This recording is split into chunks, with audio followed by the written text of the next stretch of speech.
Today I am gonna talk about why you will learn English. আপনি কেন English শিখবেন?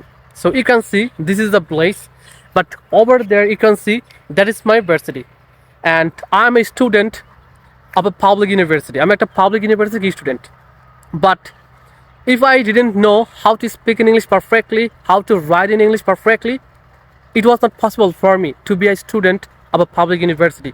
You can see that is my university.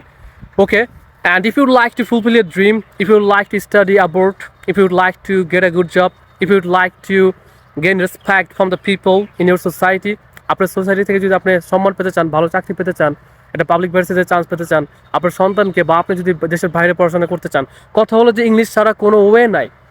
English শিখতে suppose ধরলাম আপনার 50,000 টাকা খরচ হলো, কিন্তু ইংলিশটা শিখে ফেললে আপনি দেখা যায় হয়তো 50 কোটি টাকারও মালিক হয়ে যাবেন যদি ভালো লেভেলে কি যাইতে পারেন।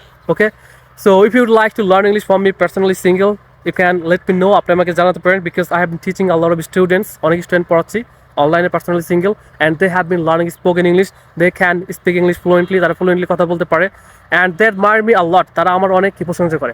আর আমি যে ক্লাসগুলো নেই, আমি নিজে একসময় ইংলিশ পারতাম না, অনেক অপমানিত হতাম, আমি নিজে প্রতিটি লেকচার লিখছি এবং যারা ইংলিশ পারা না তাদের কথা বিবেচনা করে লেখা হয়েছে, বেসিক টু অ্যাডভান্স পর্যন্ত। সো আপনি যদি কিছু না পারেন কোনো সমস্যা নাই, because if I can speak English, it is also possible for you to speak in English faster like a native speaker.